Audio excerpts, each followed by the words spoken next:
So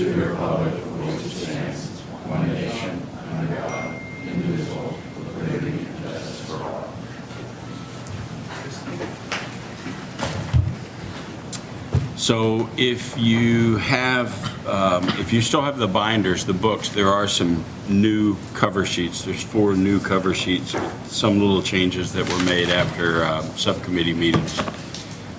Otherwise, I think they're online, but they're right there on the table if you need them. Any public participation? Anybody here for public participation? Or is everybody ready for the main course? I don't see anybody online. Announcements.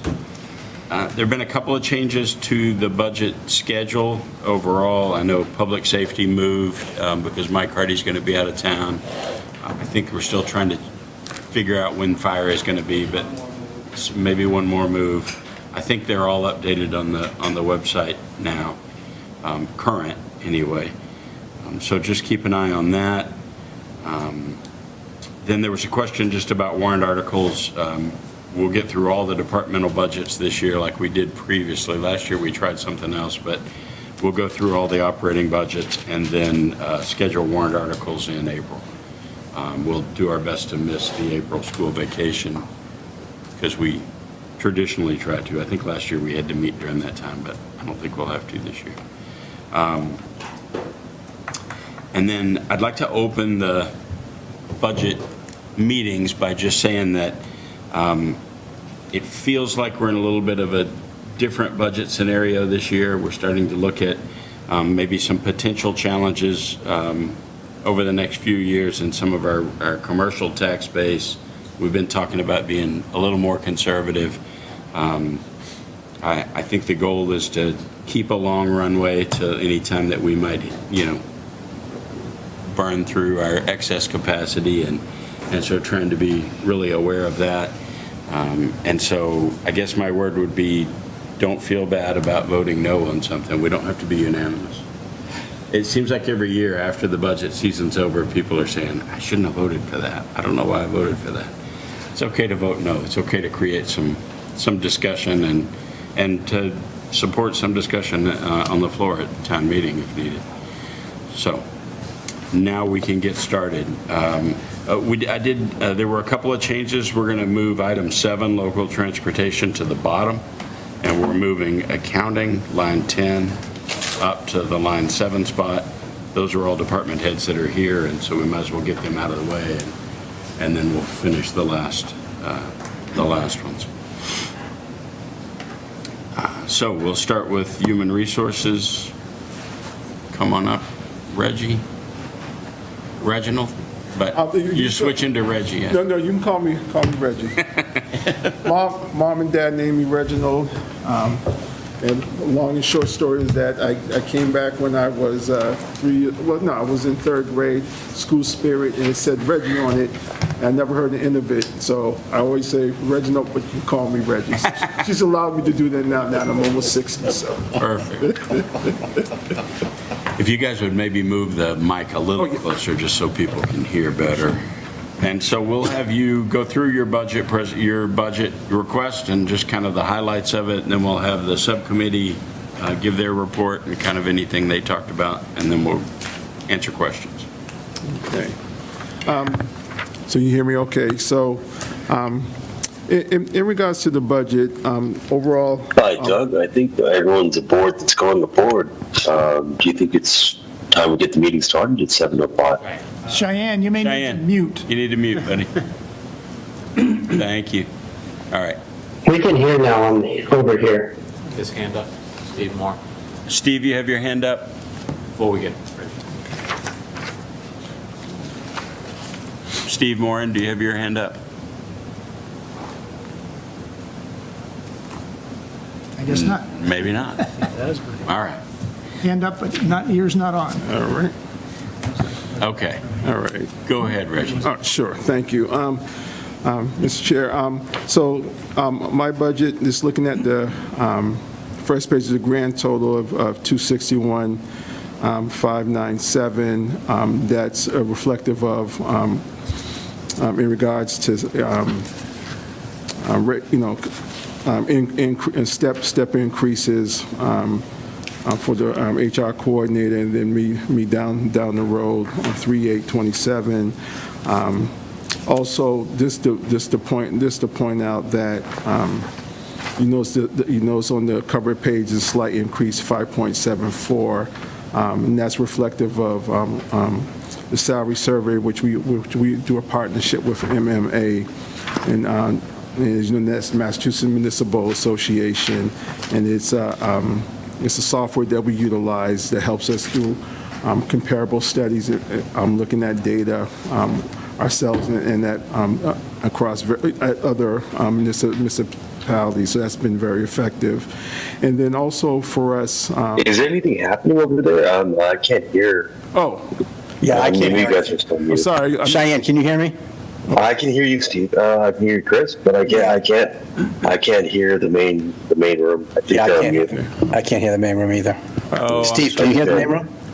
Are we No, muted? Steve can't either. Okay. I don't think it's Okay. you, Reggie. Well, How about now? opening day jitters, guys. How about now? Can you hear us now? Yeah, now I can hear you. Yeah, okay, great, okay. Great. Beautiful, sorry. Thank you. You want me to take from the top? We'll get this going. Okay. All right. Attaboy. Here we go. So, just a quick catch-up for those of you that couldn't hear. We're doing human resources. The number, there was a little change in the number, so if you're working from paper, we have an update, but you'll find the updated sheet online. So the number is 261,597. Doesn't seem to be online. Right. That's the 2000, that's a FY '26 number, so the request is 276,607. Oh, okay, so it's at the normal one. That's not the one he read, and I thought there was. Right. So it's really, the increases are for salaries, for contractual step in cost of living or wage adjustments there, and then a decrease in expenses, and then a small increase of about $1,200 for the special accounts, which I think Reggie was just about to hit into. That area right there is a small upgrade to our applicant tracking system. So that is all of the jobs that we post, the people that apply for jobs. Our system right now is very outdated. We've been using it for, I think, 17 years. It's not very interactive. It's not very connective to our other systems. Any department head that has gone through a hiring recently will bemoan the sort of the lack of usefulness of it. And so we've outgrown that. And so we've found some affordable solutions. There are a lot of solutions out there, but some affordable solutions that we're going to continue to evaluate and work with IT on implementing. And so that would be the increase associated there in the special accounts area. Reggie, you want to, Anything else? you have anything else? Yeah, no, just to reiterate, what Patrick has said, just in regards to, looking at the new applicant tracking system, ATS system, and so we're looking at some things that are more, lack of a better word, a plug and play, and it's a lot ease of use. The one we utilize has served us well, but just in some of the challenges we've had going forward, especially in as you know, our to be competitive, especially in regards to talent on the municipal side, we want to make sure we have things both that's ease of use for our applicants as well as our our employees as well. So I think by us moving to this new applicant tracking system, we'll definitely keep Burlington very competitive when it comes to talent. Okay. Subcommittee? Subcommittee voted 2-0. Again, I want to formally thank and welcome Reggie. This is his first budget season that we've gone through with him. And I think all the points were hit. There were some changes, minor changes within MELT to kind of signify some of the organizations that Reggie and the assistant HR going through.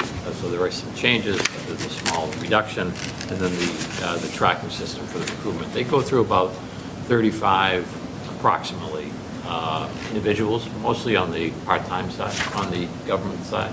So there are a number of employees that do run through, so for the $1,200 increase, it certainly seemed like something worthwhile. So Subcommittee 2-0. Questions? John? Thank you, Mr. Chair. Welcome aboard. Good to see you. Thank you. Yeah, I'm just curious, we hear oftentimes it's difficult to hire people in the municipal government. I'm just curious, what are you thinking of doing differently that's hopefully going to change that? That's a great question. I think one of the things, you find this not just with Burlington, you find this in municipalities, is we really have to highlight the longevity of, why, public service matters. I've spent roughly my entire career in public service with a short stop at the bank. But the importance of why public service and the longevity of it and the importance of the public good. I think for us in the municipal space is really highlighting the benefits, highlighting the longevity. This is, outside of my time working for the state, to see that when I hear people say, I've been here 5 years, I've been here 10, 20, 30, 40 years, that means something. So I think for us to stay competitive, to really highlight that, because as you know, we're a multi-generation society. There's, we all know we got bills to pay, but there's a lot of things that drive people to public service. So I think what I bring in Sherilyn is that who's worked in the space, but also know what gets to people, what drives people to want to work in the public service. And they'll know we got some good benefits. We pay well. You can buy a house and car, and you can go on vacation as well. So I think really highlighting those things that sometimes isn't always highlighted on the public service side. And someone who's been a lifelong public servant, that's what I would bring, and knowing that having the right tools, at my fingertips, like a new ATS system would do that. One of the things you'll hear me say, John, more and more often is thinking about this from a talent management perspective. That includes talent acquisition, but I like to talk about talent management because it's talking about the people that we have here. How can we coach them, grow them, help them with career trajectories? There are interesting pathways into government that I think that aren't insurmountable, but we may have to be creative. We may have to, tell the story a little differently. I talk to Reggie and Sherilyn all the time about different ideas on how we can positions. I guess that's how we can, present the roles in government a little bit differently and attract different candidates because of the, to really complement the workforce here. But talent management is a sort of all-encompassing thing that, it started off as a small thing in my head to really just expand to, the people that we have here, they want to have meaning in their work, they want to have meaning in their workplace. We're spending a lot of time thinking about that. With, connecting people to different pathways along the organization is another area. Government is like the last place in the world where you see lateral transfers, even though it can be the most valuable in government. When you start out in the clerk's office, I'm going to go learn in the assessor's office, and I'm going to learn in the treasurer's office. So then all of a sudden you become a pretty valuable employee in town hall. So how do we work with our labor groups to incentivize those types of things? How do we make that an attractive move for somebody? So long story short, we're thinking about that on a number of different planes all the time. So I'm glad you brought it up, so now we can talk about it more here. Excellent. Thanks. Deb? Thank you. Hi, welcome. you. Did have a quick question. You mentioned a subscription to a municipal salary survey program. Is that one of those you have to provide your data in order to get the data kind of things? It's a little bit of that. It's more of a data partnership with that. So, municipal negotiation, education negotiations, there's so much data out there, but in so many cases it's inaccessible because there's someone like me somewhere in a school district or in a town that is plugging it into an Excel sheet and it's just sitting there and it's not providing much use for someone else. So there is a big data sharing component of it, and where Burlington was an early adapter to this, so the benefit is that we get all the tools first. And having not had access to a system like this in previous roles, the advantage is pretty superior, especially having on-demand. We always talk about when we're heading into negotiations, let's have all of these on-demand tools that when they come up with a proposal, we can punch it in and it'll tell us in the Excel sheet what exactly.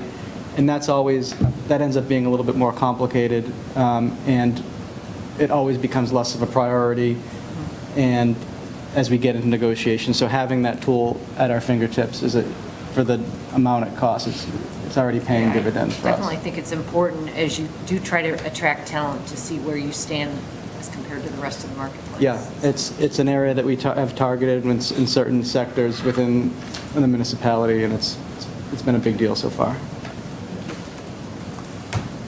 Steve, your hand is up. Do you have a question online? No, I'm sorry. I missed for the technical issues early. I'll drop it somehow. No problem. Thank you. Any other questions? A motion? Move to approve. Motion to approve $276,607. Second. Okay, so we have to do a roll call. Cheyenne?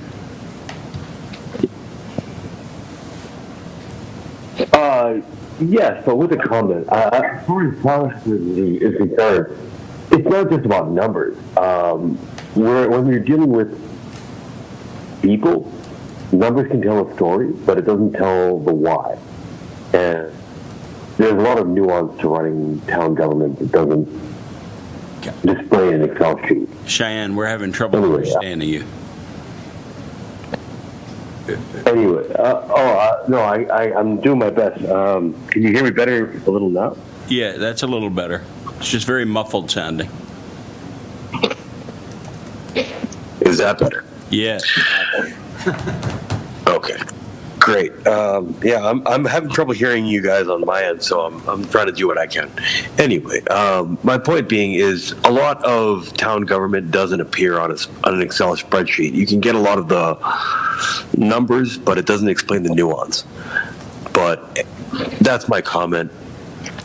I'm for this, so yes, voting yes. Thank you. Chris Campbell. Yes. Chris Delaney. Yes. Mike Hardy. Yes. John Eiler. Yes. Deb McCarthy. Yes. Frank Monaco. Yes. Steve Moran. Yes. No Rob, right? Okay. Ed Parsons. Yes. Rick Rosso. Yes. Roger Riggs. Yes. David Tate. Yes. Chair votes yes, 13-0-0. Excellent. Okay. Moving on, thank you. Thank you, Reggie. Thank you. Thanks. Conservation, come on down. Thank you.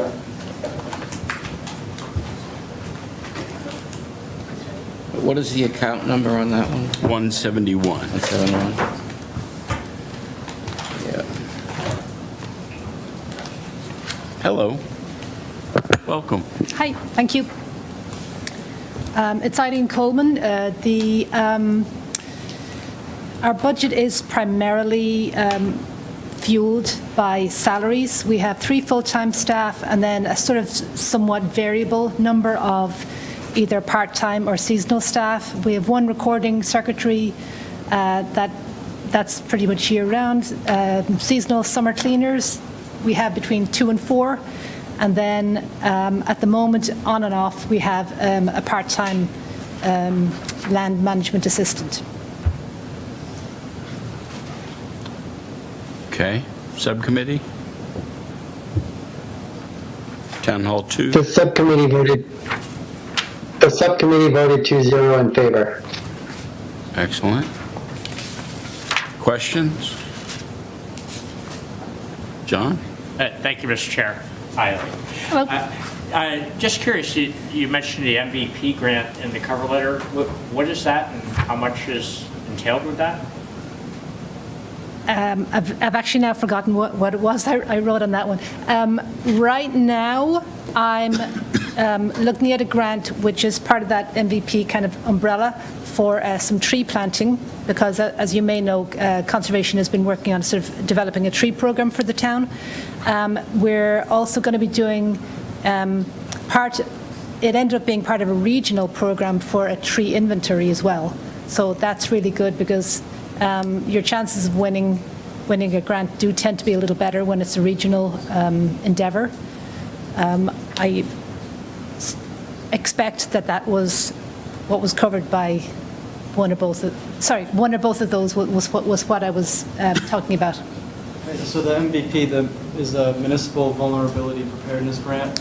So it's really a statewide effort to address environmental hazards and sustainability efforts on a pretty wide plane. So it can be anything from, preventing large-scale culvert failures and flood. So there's a whole number of organizations and agencies that are involved with, from emergency management to DEP to the local conservation department. So that's sort of the background on what that looks like, and there's been some success in being able to identify those areas, those sort of spot areas for environmental hazards. So that was a Thank you for that. Yeah, we're also part of a couple of regional grant applications through the MVP program for flood-related projects as well. Thanks. Deb? Oh, sorry. Hi, I have two questions on the cover sheet. The first one, in the staffing changes, anticipated future, it's talking about a MS4 permit that hasn't been adopted and that's unclear. What is the MS4 permit, and with the staffing change, are we talking about increasing staffing or just changing?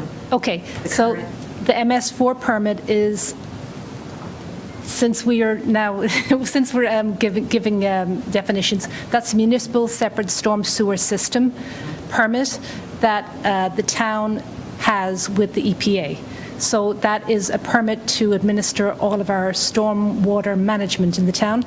And Conservation is the primary administrator, as in we do the reporting, we do the testing, and we administer the bylaw, which is stormwater bylaw, which is actually part of our requirements under EPA. Then the DPW does all the actual physical fixing the pipes and keeping everything working part. So we're currently working under a permit that has been in place for about 7 years. It got administratively continued. A draft was issued about a year ago, and it went through a comment period, and it still has not gone into place yet.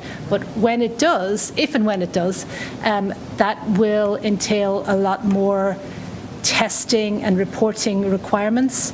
And for the first few years of the current permit, we did take on some additional summer staff to help with the sampling and testing and some of the measurements and mapping outfalls.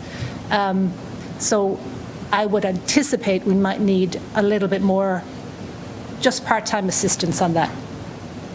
Okay, thank you. And then my second question was, same page, on the warrant articles, it talks about conservation land acquisition services?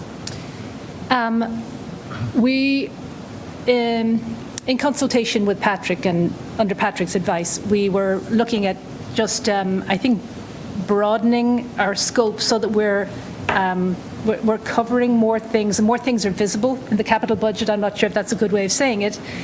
So we were looking at, under acquisition, that's probably mostly the Perro Farm that we're talking about. Sorry, what farm? Perro Farm. There are one or two pieces of land in Burlington that have been kind of earmarked. People are keeping an eye on them because we actually have the right of first refusal on this particular piece of land in Lexington. Sorry, on Lexington Street, not in Lexington. I'm sorry about that. We're not going to be purchasing land in Lexington. So the town has right of first refusal. So money has been put aside quite some time ago in the capital budget for a possible future purchase. And then I had also put in, we were talking about a warrant article for other work that is associated with either purchasing or acquiring, sometimes through donation, other tracts of land, and that would involve things like getting appraisals done, paying for the legal fees. So that's what I think that may have been covering. Yeah, no, that was exactly, so we're trying to establish a sort of an ongoing capital program that provides a very small amount of funding in the case that somebody has land they either want to donate to the town and it needs to be assessed for their purposes, and how do we have a small amount of funds available for those strategic acquisitions that aren't large, or there could be donations, but we want to make it easy for us to expand our sort of conservation footprint. Got it. With that. Thank you. And that'll be maybe a warrant article. Yeah, so Okay. it's part of the capital We'll discuss plan. So it'll be a capital article, a warrant article through that. Perfect. Dave? But Patrick, and I know I've been told this answer before, I just forget. There are some budgets, like including this one, where the recording clerk is listed within their individual budget, and we also have a budget for other legislative committees that also are involved with recording clerk. What's the difference? Yeah, it's funny you mentioned that. I don't know. I don't have the history of that. John may, but I noticed that earlier today because So, like planning has their own, Yeah, the conservation has their own, and I just don't remember the reason. Yep, it has to do with those that are departments, that the board has a department staff that works for them. The other one is for where the board doesn't also have department staff that work for them. So planning has recording in theirs, conservation does, Board of Appeals does, because there's no, Board of Appeals does, that's the outlier for when we talked about budget. I'll explain that one. But the ones that have Board of Health, Recreation, they'll have all their recording stuff is in the department budget. The ones that are outside of it is because there's not a budget department to add that amount to. Okay. Basically, all the ones appointed by the moderator are in the legislative one. They definitely are. And then like the government review committee, that's not appointed by the moderator, but that's paid out of there because it doesn't have a department home. Mike? Thank you, Mr. Chair. You mentioned Perro Farm on Lexington Street. I think I know the property where it says Perro. Is that where the farm is, and how big is it? What type of farm is it? How big is it? It's about 7 acres is what I remember. I'm not really sure if it's technically working farm, but it has definitely come under that in terms of taxation, I think. So that I'm going to suggest we wait till it's a warrant, because then we'll have the backup and be able to know. So we'll hear about it in April, I guess. Oh, it's coming up. Okay. Yeah. All right. Yeah. Thank you. Or, yeah, if it, yeah. Anybody else? Rick? Thank you, Mr. Chair. I had a couple questions regarding the part-time positions. The stream cleaners, is that a contracted position, contracted services, or Is it it's in there for 15,000 and there's no hourly rate or? Oh, sorry, there's no hour. We've been doing this since 1994. Every summer, we take on summer staff. That's what the stream cleaners are. They do hand stream cleaning of streams and wetlands. And the last year or two, I had them do a little bit of extra work too, here and there. They are paid hourly, so it's a wage. I'm not sure what else to answer with that, Yeah, sorry. I think that there's just a budgeted amount allocated for stream cleaning, and once it gets to that $15,000, it's sort of like allocation there. I can find out what we pay for the hourly wage for it. It's No, probably- that's all right. I just didn't know if it was contracted services or, because when I didn't see the hours of the rate. The 15 is usually kind of an estimate because it does depend on how many staff we hire. That's what I was saying. Some years it's 2 or 3, that's all we really get, and other years I have 4. And do you usually expend the whole budget, the whole 15,000 each year? or- Definitely when there's more staff, yes. Okay.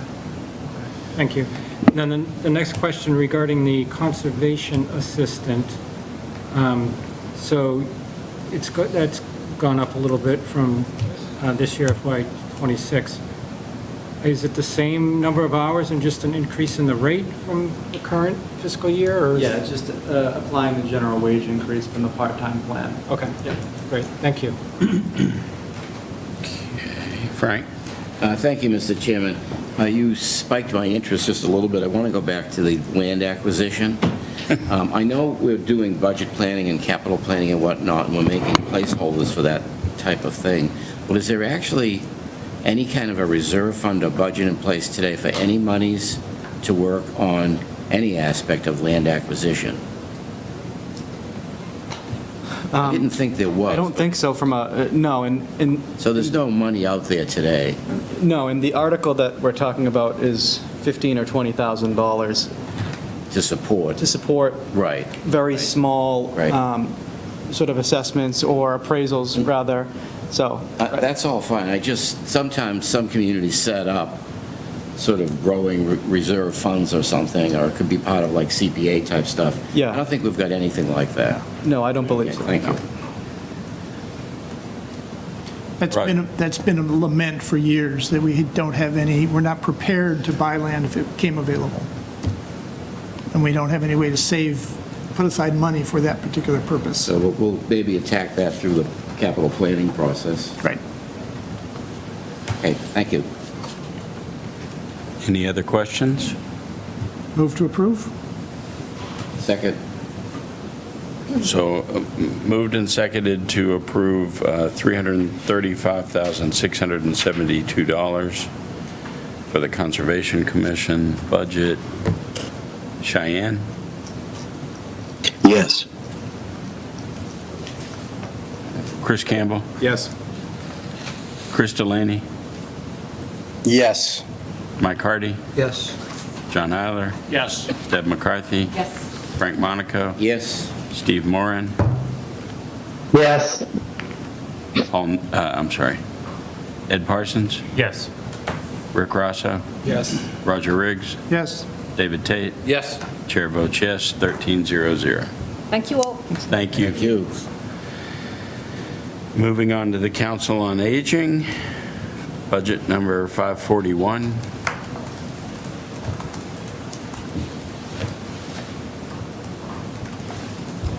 Welcome. Thank you. So I guess the big piece of my budget this year is looking to get an assistant director position, which would be a brand-new position, full-time, to, what's the word I'm looking for? Transition. For transition, for retirement. And we are looking to have that start January 1st of 2027.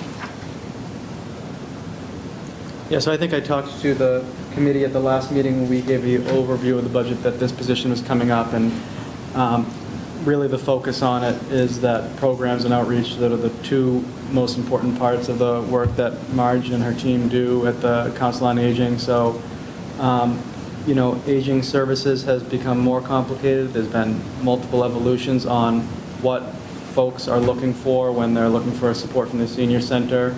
And so having somebody at this transition period as Marge moves on to retirement and in the not so near future, this position is really designed to help support the work and to help create a, you know, leadership capacity in the department that is sort of lacking in that area. So I think that by having it start in January, we're able to look at it from a financial perspective that makes sense. And, you know, depending on what is the sort of next iteration, there could be, it could look like there's a director and assistant director. There could, in the next, so for the next budget, it could be a director and a different composition of FTEs. So we're sort of evaluating that moving forward. So this could mean a reduction in FTEs in the future. It could mean the same. It could mean slight increases. So I think that the idea is to really build up that leadership capacity and while at the same time really building up the outreach and the program aspects of the work that goes on. Subcommittee. Subcommittee voted 2-0 in favor. Questions? Chris? So can you talk about how the assistant director is going to play in with the already activity coordinator and outreach workers, and how that there won't be overlap, or how those are going to work together? Sure, Marge will take it, and yeah. So both of those, the activity person right now is part-time, so that would support and fill in for when the activity person is not there, as well as overseeing them. And for outreach right now, we've got 2 social workers and 2 outreach workers that are, the social workers are full-time and the outreach workers are part-time, 19 hours each. So it would be, supporting them, backing them up, and, keeping an eye on them as well.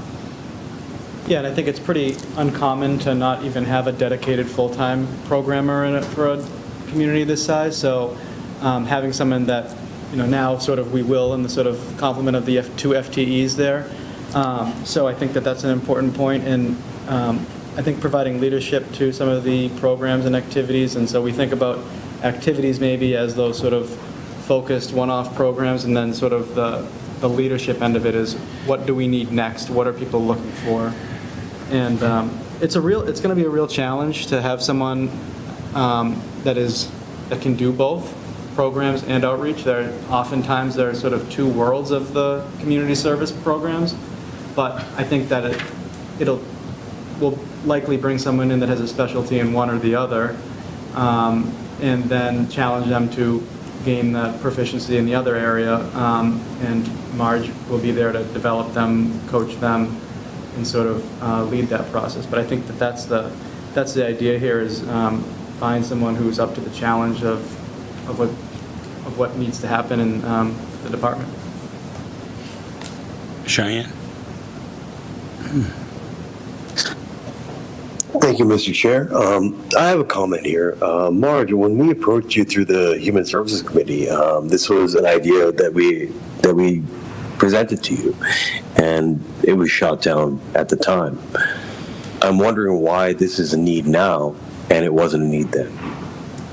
So I thought when we were talking at the Human Services Committee meeting, I thought we were talking about a part-time position that would serve all of human services. So No, as you recall, Marge, we presented you with a full-time position to your department, to COA, and to the Youth and Family Services, and we fell back on a position that was part-time. It was vetoed by your department. I'm wondering why you need this money now. So you were talking about a position that was shared between youth and family? No. Just myself? I then. Okay. No, anyway, please say what you have to say. I'm sorry? Please say what you'd like to say. No, I don't remember it that way. Okay. I mean, I know that we don't, there's no place to put a person, and we're going to have to do some pretty massive shifting of rooms in order to do that. But I also don't want to leave the department without anybody ready to go coming up behind me. I think that from the Human Services Committee perspective, at least we heard from members of that, there was exploration on a human services coordinator position on, how to connect people with resources in the community support. And I think that, at least the last I heard of it, was that the Youth and Family Services staff was ready to step up and sort of integrate most of that into their workload and sort of think about how they can realign their hours of their administrative staff to be that connector and be that facilitator that position so often is responsible for, but I'm just speaking for the latest I've heard on that position. And I think that was, I know that David Langford, who will be here in a couple of meetings, was eager to play a role in that within his current staffing complement, and it was pretty confident he could do that. That's your understanding? Yes. Yeah. That's correct. I think what we had decided on is that it doesn't require a full-time position to do what the human services coordinator that we presented would do. So here I'm wondering why we need this much dispensation for something that doesn't require a full-time position. Mr. Chairman, I think the question about right now was at the beginning of the presentation about why we're proposing this position to happen halfway through the year is to provide that succession or the transition between Marge retiring, losing that leadership at that, in that department. So the why now is because we have a retirement coming up, and this way was a creative way to limit the amount of FTE that was going in because, as they pointed out, a director of a council on aging, there's not one single profile. So that person's not going to have just one set of skills or skill set. It could be varied. It could be in programs. It could be in managing facilities and coordination. It could be in outreach. It could be in social work. It could be any of those things. And depending on who that person is, that's how we will backfill. If this person were to then become the director, we may not have an assistant director. That FTE may go into those other areas where their skill set isn't perfect. So that was just a long way of answering the why now, is because the event that triggers the why now is that Marge is leaving, and we know that now, so preparing for that. So we didn't want to just add a full-time assistant director position because we don't think that that's what we're going to need in the long run. We need we need someone partway through the year to learn the leadership part of it. And then if that person becomes the director, that's great. Then we still have those extra resources we just added to fill the gap depending on what their skill set is. I just want to point out the why now. Steve, you have a question? Yes, I do. I should have asked this yesterday at the subcommittee meeting, but one of the things that we see continually growing is the caseload. It's growing at a fairly good rate at about 20% per year. The question is I wonder, with the population getting older, I'm just wondering, do we continue to meet that particular need and add resources, or how is the administration looking at that going forward in terms of meeting the need and the size of that, addressing the size of the outreach? I think the position is responsive to that. This position will add to our outreach capacity. So, I think we're in line with what you're thinking, Steve, is that we need more outreach resources. So as we bring on this new position, hopefully, and find out the skill sets there, how do we align the internal outreach work that we're doing right now? How do we perfect that? How do we enhance it? Or how do we, better position ourselves to be delivering services in the best way, in the most responsive way to the population? So I think that this request is absolutely responsive to that. No, I agree it's responsive. I'm just worried about how long it can be responsive at a greater than 20%. Yeah. No, and I think that's what the sort of, in the cover sheet and the new request is something that we need to continue evaluating, so that we're sort of reserving our rights to understand that this may not be the silver bullet to it, but there may need to be further review in how we align our staff and how the complement of the FTEs is actually what services they're delivering. So I think we're on the same page there, but I think that you're right. It's hard to do with part-time staff, and I think that we want to continue to work on that model and see the best we can deliver that service. But for how long is exactly what we're thinking too. Yeah, especially considering that the cases are getting a little bit more complex and there's a lot of outreach needed. But I want to say and thank you for adding that support and also for providing great support. The community really appreciates that. Thank you. Thank you. John? Thank you, Mr. Chair. Hi, Marge. Hi. Yeah, actually, I just wanted to drive down a little bit more on what Steve was bringing up there. I'm assuming, just looking at the caseloads here, I'm assuming 2021 was probably a COVID thing, and we'll ignore that for the moment. But looking at the other numbers, just in the last 4 years, it's gone up like 80% in terms of the unique clients that you're seeing. And so what I wanted to understand is what's going on here. Our over 60 population hasn't increased by that number, obviously. So what's driving this increase? The population is not increasing that quickly. It is increasing. But what's increasing is the older folks. The 80 plus, the folks that have more issues and more concerns and need a little more care and hand-holding, need more resources. And there's a lot of housing issues which are time-consuming, and those are increasing as well as the shortages get worse, and folks are unable to stay in their own homes. Yeah, I'll admit I'm pretty surprised. I mean, I'm reading this right, it's 1 out of every 30 people living in Burlington is one of your unique clients. That's a pretty significant fraction. Yes. So. Okay. Yeah, it's a lot. It's a lot. That demographic, that grouping, they don't have the same resources as, folks who are under, say, 55. So they need more help. They can't just write a check to fix whatever's going on, and it takes a lot more problem solving to get what they need. The fact that your caseload is so high is actually a good indication that people know that you're out there and talk to you. So that's encouraging. Yeah, I think the outreach that we do, the newsletter that goes out every month, I consider that our biggest kind of outreach tool for driving people to the center. And I think that has a lot to do with getting people to us that need us. I mean, we don't reach everybody. I have to actually open the newsletter to know we're here. But I think those that open it and look at it, I think they at least know where to go to get help. Thanks. Mike? Thank you, Mr. Chair.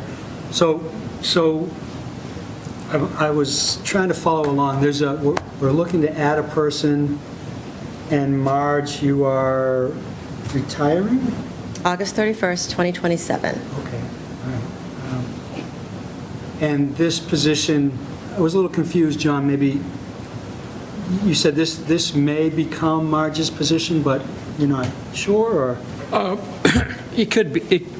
It could be. So the creative way we were doing it was not to ask for the full position for the full year and hire someone, now to start on July 1st, but to plan and to get someone in, say, in the middle of the year. So ask for just a half year's worth of salary and a half of FTE, and go through the hiring process. If that person, if we find the person that is clearly, this is the next leader of this department, great, we bring them on, they do some transitioning with Marge, and now we decide what are we doing with that extra half-time FTE.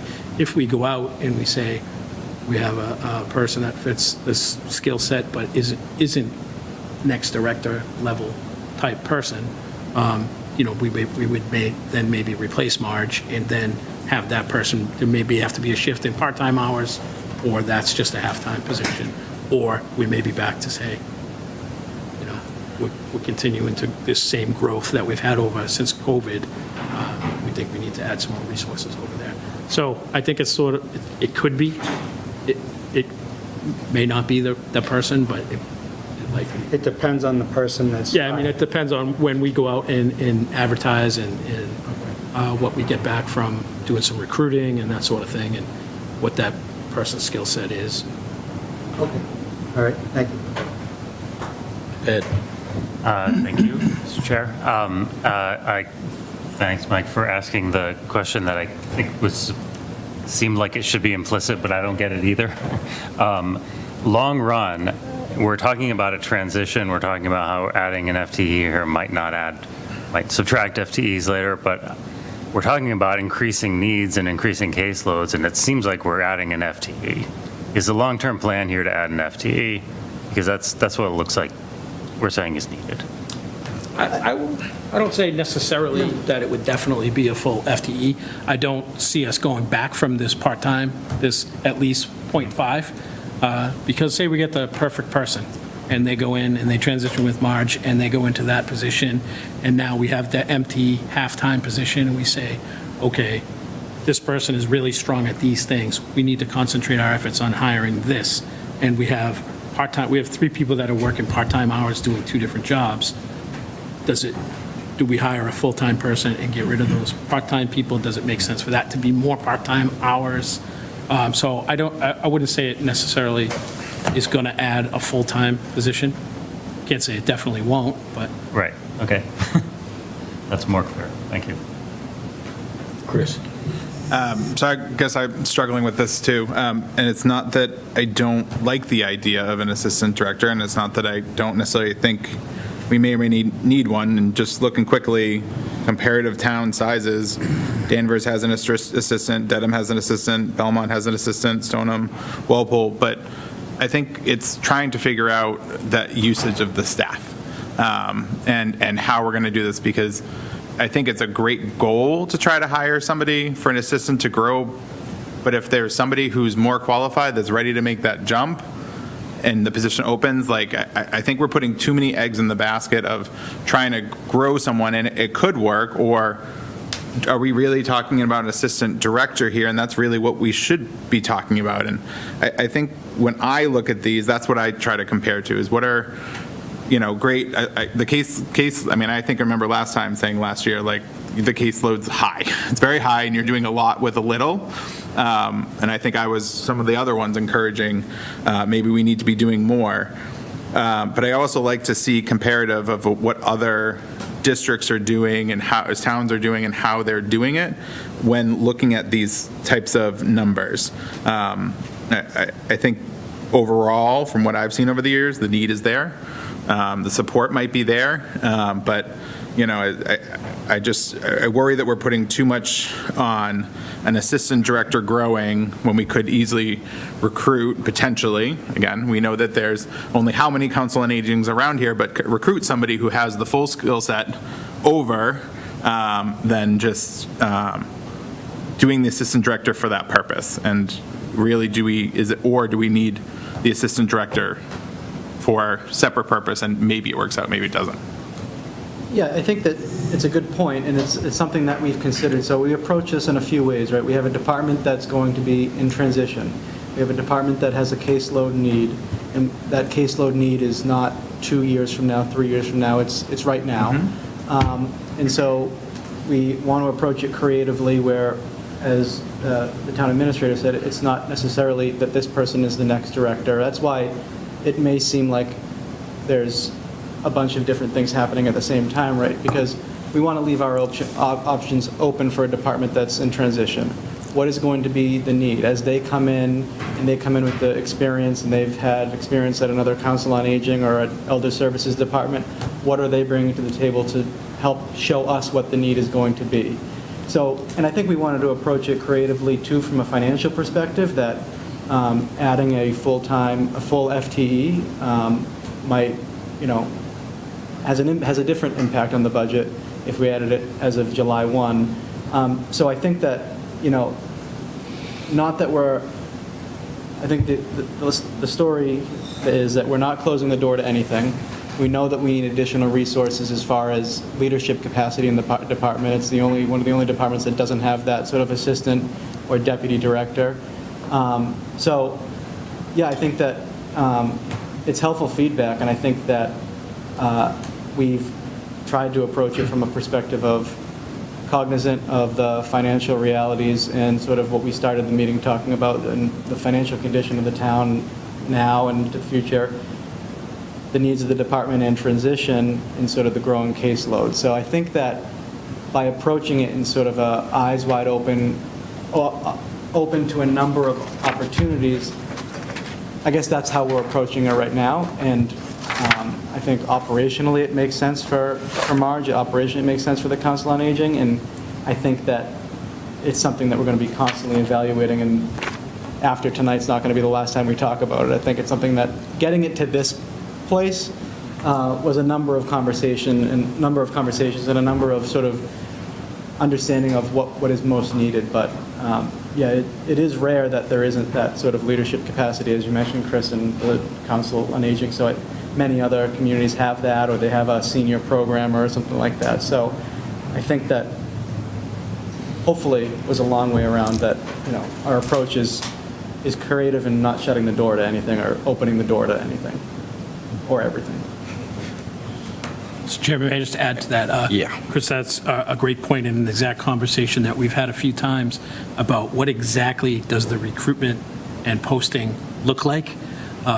We're asking for to have that FTE available at that amount of money, but obviously I wasn't clear at the beginning, because we will try to recruit the best possible person, and if we get someone that can be the director right away, then they'll be hired to be the director and transition with Marge. If we don't, then we hire someone that's going to be sort of the assistant director level type of person, and we get to try them out for a little while to see if they're the next director, and if not, they aren't. So, sorry about not making that clear. Exactly what that process is going to look like will work itself out as we get closer to that time. I think that, one, it's very confusing, and I think it's going to be challenging, especially when you start talking about it as a transition plan. I just, you don't necessarily add an FTE to make a transition easier. We'd be adding assistant directors, and I just think that's going to create a lot of questions, and it's not like that's a possibility, but it's not necessarily the thing I'd lead with. What you're saying is that you have a need, we have a growing need, and that it's a need within the department. It helps the budget this next year if we start after 6 months, but it's still adding an FTE, and that's concerning, because the year after that, it's an FTE, and as we start looking at, the cost of an FTE every year and 4.5% or 5% increases because of that, it's an FTE. So I think that's what we have to wrap our heads around. And then it's that struggling level services thing. Probably is still level services and just more people that need the same service that we've always provided. So that makes it a little challenging. Chris, your point's interesting. I'm struggling not to scream from the mountaintop, yeah, but all those towns pay more tax. They're willing to pay higher taxes. They're willing to buy more things for the town. So that's a tricky point. Mike? So I'm just looking at the new position request form, and I think there's a section there, it says justification for the position, and then below it gives like examples of justifications. I think providing some of that information would help people understand more kind of the need for this. So I don't know if I'm missing that somewhere, but that might be something that helps people understand. And we've talked about some of it. We've talked about caseload and that type of thing. Like, that would be perfect to just kind of put in there to say, this is why we're talking about this, because caseloads have gone up 20% over the last 10 years or whatever it is. So that might help eliminate some of the kind of confusion in people's minds. I think this is a better plan than waiting until next budget cycle, because if you were to put it off until next budget cycle, you wouldn't be able to hire the person until there's only a month of overlap. And I think that really would put the Council on Aging at a big disadvantage of being able to transition and support their clientele. So clearly something needs to be done to make sure that there's stability in the leadership and in the programming across the transition. It does sound a little soft. I think you're trying to keep too many of your options open, perhaps. But I don't know, I can't see a better plan that comes out crisper or easier to explain. Steve, you have another question, or? Again, I'm showing my technical unprowess tonight. I'm used to it automatically lowering, sorry. You're just waving. Hi, Steve.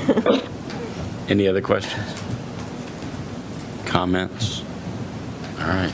Motion? Move to approve? Do we have a second? Second. We have a motion and a second to approve $620,094 for the Council on Aging budget. Cheyenne? No. Chris Campbell?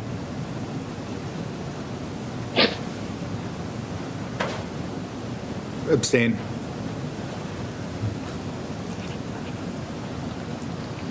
Chris Delaney?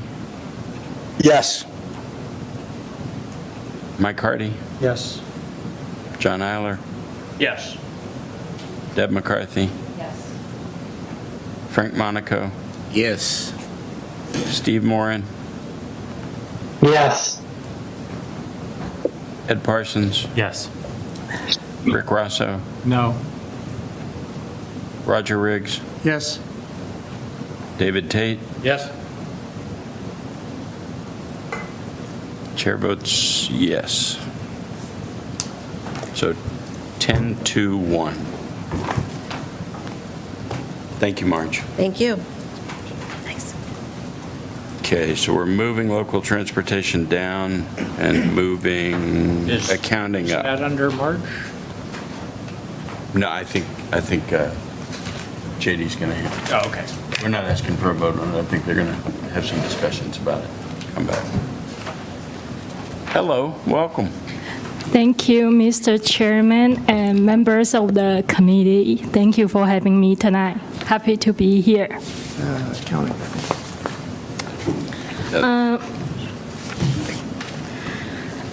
For the FY27 accounting, the total is 585061, and the only increase is from the salary lines. Those are like staff's increases, and our expenses lines are level funded.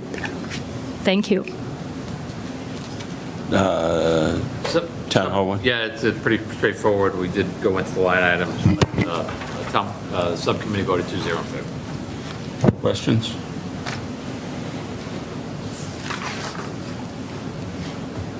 It's easy when you don't ask for that. It was too perfect. I've got a real simple one. Roger. What are the job responsibilities of an accounting technician? There's part-time, one of the part-time roles is an accounting technician. I'm sorry, what did you? What does the accounting technician do? Oh, he's like supporting process our weekly warrants, because we have one full-time staff, like Jen Ryan, who is the accounting specialist, and then we have a supporting technician. She's helping with like a 1099 processing, and also like other staff, like sometimes doing the payroll, sometimes doing the, the accounting checks stuff. Yeah, it's really supporting the accounts payable, and so we have, over 1,000, probably almost 2,000 vendors, and, the weekly audit invoices to ensure that they're matching what's being requested to pay. So obviously there's, tens of thousands of invoices paid every year, so that's just. Yeah, I think I just hadn't heard the technician qualifier on an accounting role. Sounds better, technician. Any questions? Any other? Move to approve? Second. So we have a motion and a second to approve $585,061 for the accounting budget. Cheyenne? Yes. Chris Campbell? Yes. Chris Delaney? Yes.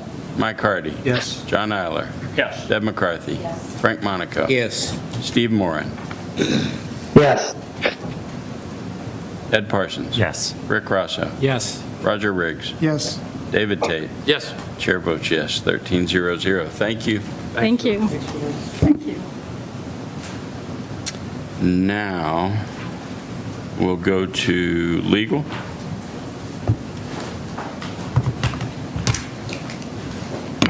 Legal budget, no change in the request over FY '26, just sort of a reminder overview of what this budget pays for. General town council, so anything that comes before the town that requires our outside counsel to review, as well as support from, the other area is labor council. So whether we have matters before the Civil Service Commission, whether we have disciplinary matters, personnel matters, our labor council handles those. And so we are anticipating not requiring an increase in the legal budget for FY '27. Subcommittee voted 2-0. Again, there were a couple strange things that, like tax title, you'll see a negative number. I'm sure people had this. But when you get reimbursement in that line item, it goes into the budget. So and then again, collectively, it's all, whatever's not used is brought back to the general fund. But that specific line item gets reimbursement.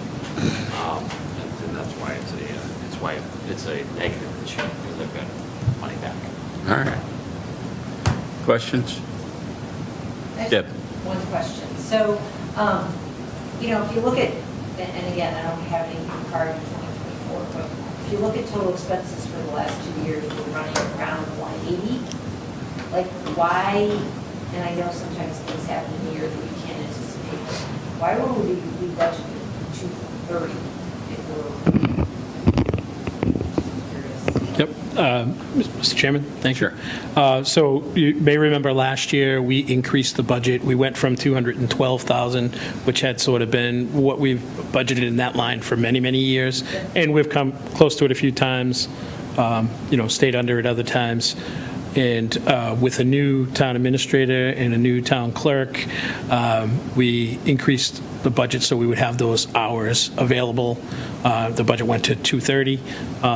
Will we use all the money this year? It's probably likely we'll have the biggest spend this year, but we always say that legal is, we'd rather have the money and not need it and have it turned back than not have it and have to limit people getting the proper guidance they need. Any other questions? Rick? Thank you, Mr. Chair. Regarding the year-to-date expenditures under legal fees of $48,000, we have a budget of $153,000 for this year. Do you expect to spend the whole $153,000? Mr. Chairman, thank you. I expect that we'll overspend the labor line this year, and that will come close to spending in the general legal line too. So we have a few significant, we have a civil service case we're going through right now. We've had a few significant discipline or labor-related issues that we're dealing with that were ongoing. And then we also have, we're spending quite a bit of money responding to FOIA requests for the ICE facility specifically. So I think we will. Okay. So under the labor or collective bargaining, you're saying you think you're going to spend under that line on the full $72,000? This is one open fund. Yeah, I think so. I mean, I think our January bill alone was like And then what for collective bargaining for FY '27? What's coming up for contracts for that? So the labor attorney isn't just for collective bargaining, it's for all human resource labor, Okay. all of our employee management.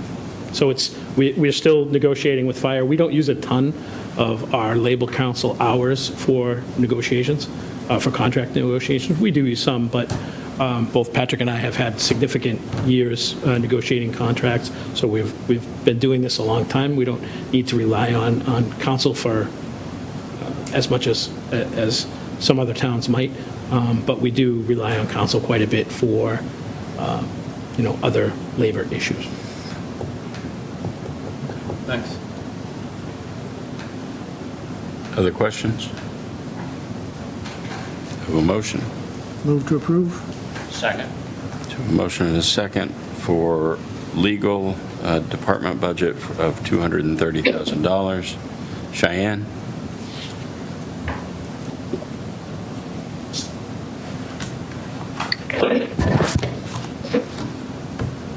Cheyenne?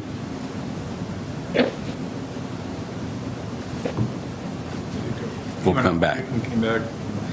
Chris Campbell? Hello, yes, I'm still here, yes. Can you hear me? Yes, Yes. thank you. I vote yes, thank you.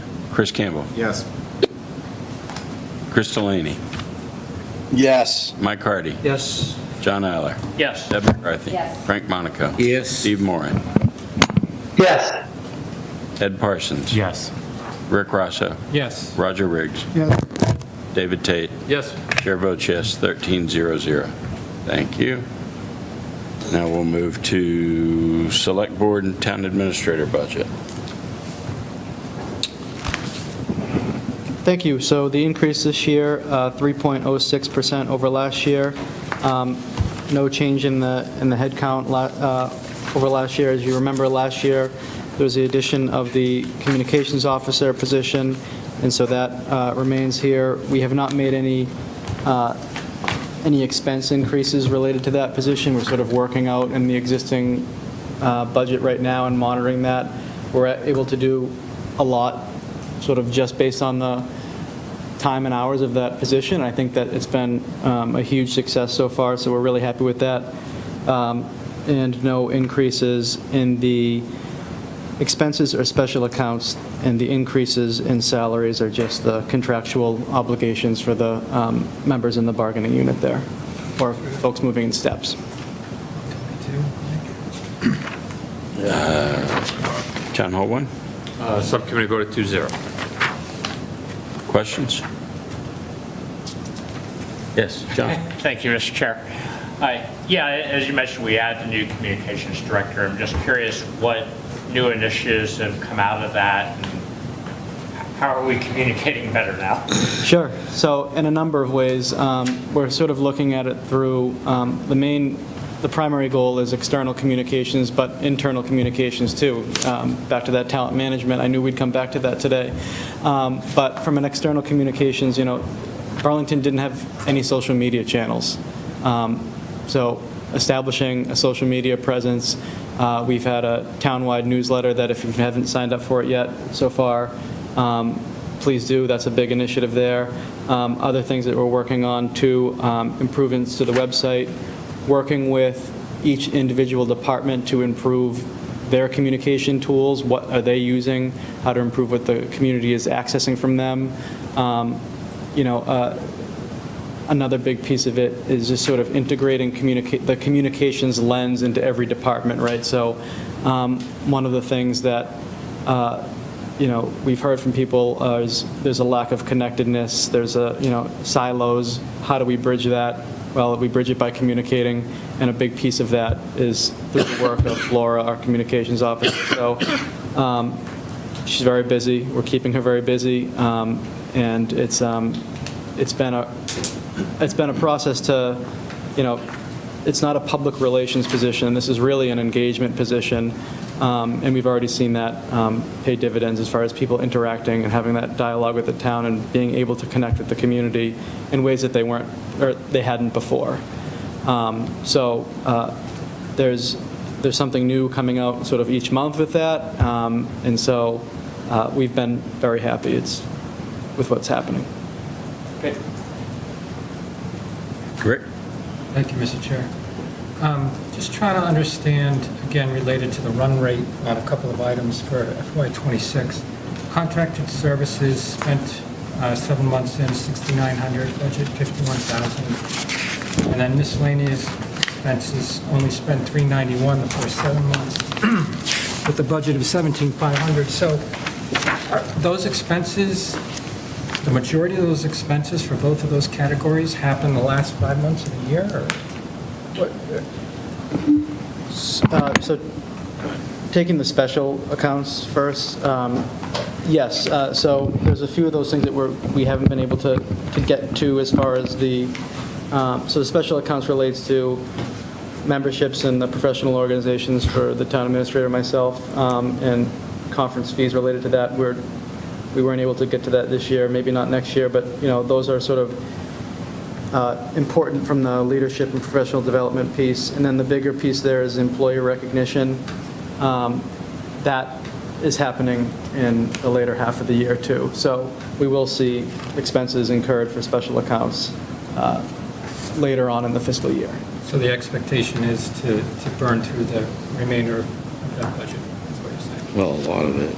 Maybe not the whole thing, Right. because we didn't go to the ICMA conference, Yeah. but, so the MMA conference is in January, it would be billed after this. Employee recognition, we usually do in December, but we're doing it in May this year. That's a big chunk of this. Okay.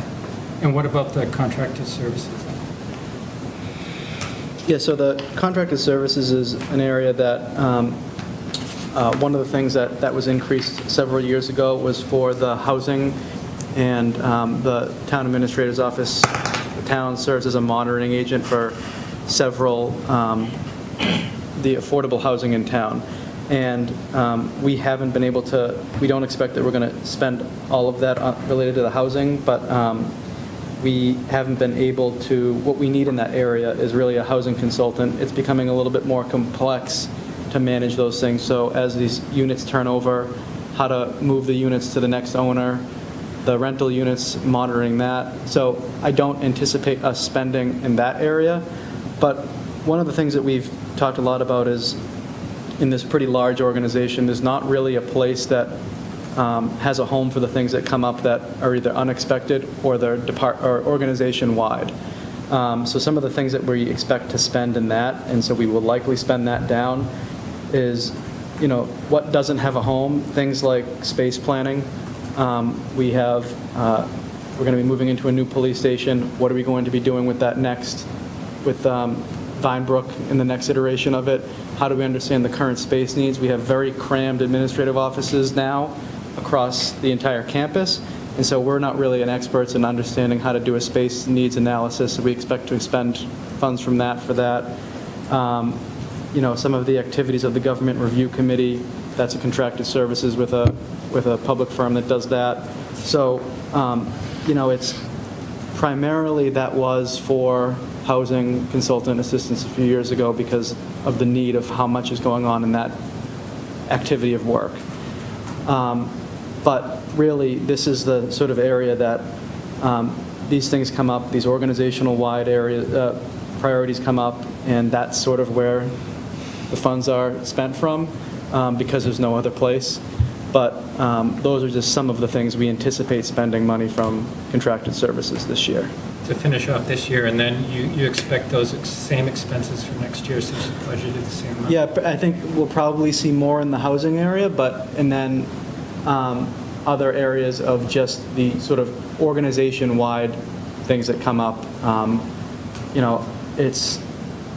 It's hard to, I'm not trying to sound ambiguous, but, as these things come up, that we need to hire specialists to understand new regulations and things like that, or if there's a new initiative that we're trying to do, or if we're looking at a classification and compensation study, that is sort of the fund that we do see that. So I think there will be an ongoing need for available funds there. Okay, thank you. We also have the communications department is brand new. We don't yet know what the needs, what the resources are going to be needed for that department. So we anticipate if there is a need for that budget, that we would be able to cover it through this hopefully and not need to grow the budget for that. Okay, thanks. Questions? Anybody? The materials and supplies line, I think, is mislabeled, because if you go down to the detail, it's It's economic where we development. capture the economic development budget. A few years ago, that's because we wanted to isolate the economic development spending specifically. That's the account we used, but that account is called materials and supplies in the summary sheet. So that line is where we capture the economic development expenses, and you'll see that in the detail. Yes, I saw the detail. I thought it was mislabeled. Yeah, I probably said these and not exact same very- words to you last year, too. Probably, yes. Materials and supplies does not raise the image of consultants and things like that. So I guess that's I don't know if, never mind. Yeah, It's kind of a- we're probably at the time, the reason for it was we wanted to see what the right size of that budget was going to be, so we could kind of control that spending and follow it along. We figured out that that's probably the right size, so we might not need to segregate it as much going forward and put them in the proper buckets. Right. I mean, I can see a continuing focus on those activities, and if so, it should have its own accounting line. Yep. Ed? I think we got mostly there. I just don't understand the friction about renaming the account to something that's a little more meaningful to the reviewers on town meeting. We can do that. You'll get to it. Excellent. Thanks. Actually, I do have. I probably said that last year, too. Patrick. I do have a follow-up. Sure, Roger. And maybe it's obvious from the chart, but I guess I had written down a question about the actual versus budget. How much of it has been not spent? Or the same kind of question earlier about, do we still expect to spend the rest of that budget? For materials and supplies? No, for economic development.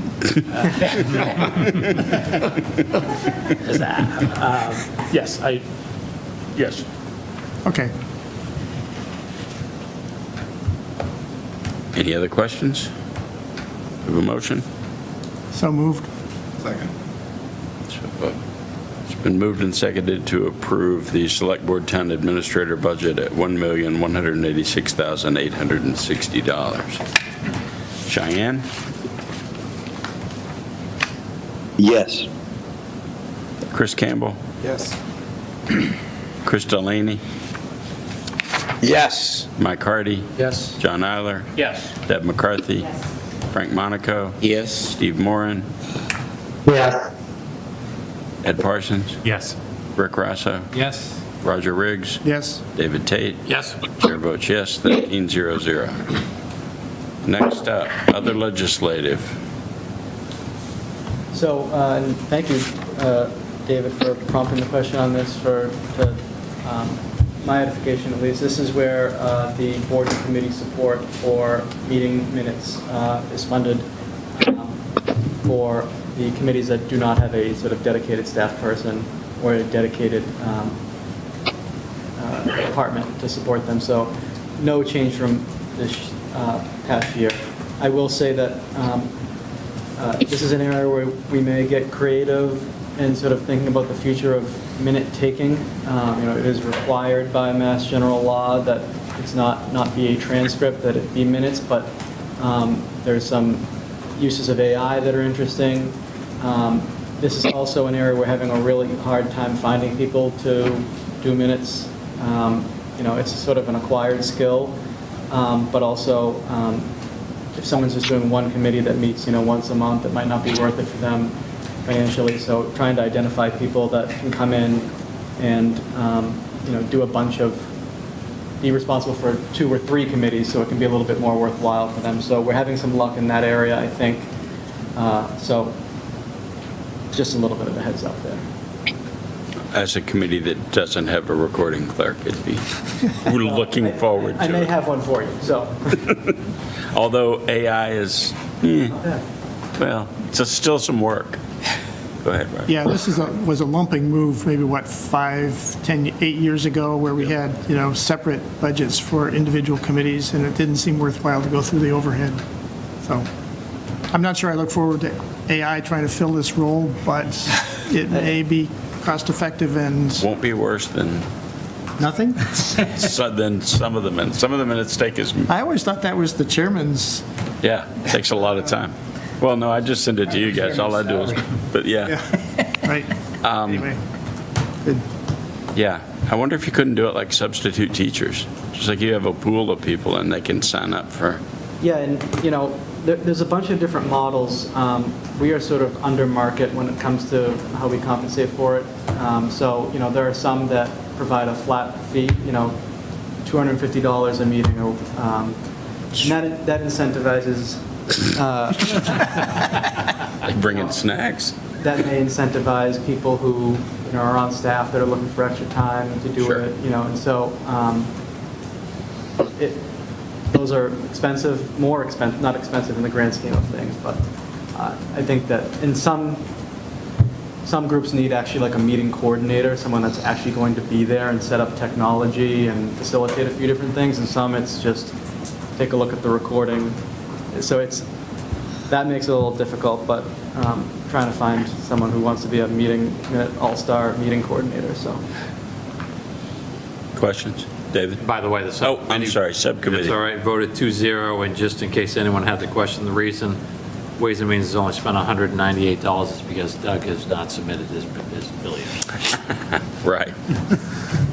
That's a joke. I haven't figured out how to do that.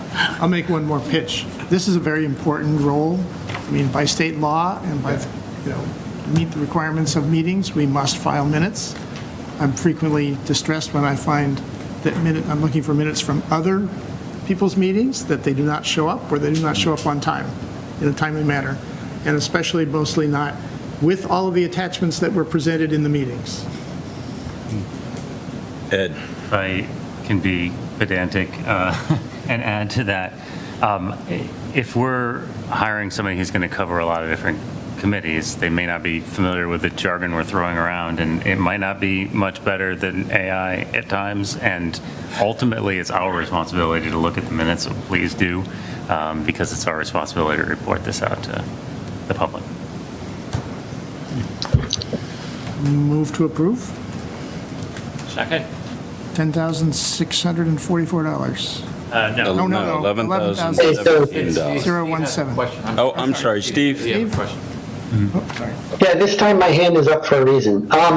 Sure. What I've noticed, though, is that in terms of like what we budget and what we're actually using year over year, it's like significantly less than what we're budgeting for. Do we know why? Yeah, we don't have people taking minutes. We have the committees doing it. Is that what it is? Yeah. Can't fill them. Okay. The other comment I had is one of the things that YouTube Premium offers is their Gemini AI, and when BCAP records the videos, you can actually do querying and transcription and find things in meetings. Again, you still have to review it, but it seems to work. It seems to work reasonably well. Thank you. Anything else? It's been moved and seconded, I believe. $11,017. Cheyenne? Yes. Chris Campbell? Yes. Chris Delaney? Yes. Mike Hardy? Yes. John Eiler? Yes. Deb McCarthy? Yes. Frank Monaco? Yes. Steve Moran? Yes. Ed Parsons? Yes. Rick Russo? Yes. Roger Riggs? Yes. David Tate? Yes. Chair votes yes, 1300. Sealer of weights and measures. So the sealer of weights and measures, a very important position in town, or a very important budget in town. So every scale, every gas pump you see, our sealer of weights and measures has to ensure that those scales, those measurements are calibrated. This is previously something that several years ago, for a very long time, the state provided folks through the Division of Standards to perform, and there was a small assessment, and they pretty much got out of that business. So this is a 3.15% increase of the budget of $18,392. We share the person with Lexington, so this is a kind of a good example of a regionalization effort here, where 60% of the expenses are from Burlington, 40% for Lexington. If you ever wonder what those green or yellow stickers are, that's the certification that we have gone in and ensured that you're getting an accurate measurement. David? Is 60/40 the split, that the amount of jobs that they need to go to in each town? We have 60% of those jobs and Lexington's 40? Well, don't tell Lexington, but no, it's a little bit, we have more readings than they do, but the 60/40 was when we first got it going and agreed upon how much each one would cover. Got We haven't done a count per se, because it's working good for each of us. Got it. Subcommittee report? I'm sorry, Steve, I forgot you. Yeah, we had a very contentious debate over this, but in the end, we voted 2-0 in favor. Thank you. Rick? Thank you, Mr. Chair. Is there any type of fine or penalty if, let's say, a gas station, they find out that they've been overcharging people because they've been under, the amount of gallons it's recorded, they find out that they're delivering less than they should be? Is there any? So I don't know if there's a fine for that, but this makes sure that they're not doing that. Right, so if they find out that they have been doing it since the last check, there's no penalty or fine that we can charge? We can look into that. I'm not sure. It may just be, I think there's difference between calibration and sort of deliberate adjustments, Okay. So I don't think that we find that often, but I'll look into that to see what penalties and fines are for. I think that it probably gets transferred, or that probably gets referred to the Office of Consumer Affairs for investigation through that department, because that's sort of the overseer of weights and measures, but we'll look into that. As far as you know, there's not been any big I'm not issues aware of one, no. that you've heard of? Yeah. Thank you. Any other questions? I would just like to say that the old measurement devices are back in that cabinet. They're pretty cool to look at. You want to calibrate it? All right. Did we move this? Can I have a motion? To approve. Second. So it's been moved and seconded to approve $11,017 for the $18,392 for the sealer of weights and measures. Yeah, that was the last one. Cheyenne? All right. Yes. Chris Campbell. Yes. Chris Delaney. Yes. Mike Hardy. Yes. John Aller. Yes. Deb McCarthy. Yes. Frank Monaco. Yes. Steve Moran. Yes. Ed Parsons. Yes. Rick Rosso. Yes. Roger Riggs. Yes. David Tate. Yes. Chair votes yes. 13-0-0. Now, One left? one Local left. transportation? Wait, I'm confusing myself here. Did I leave out?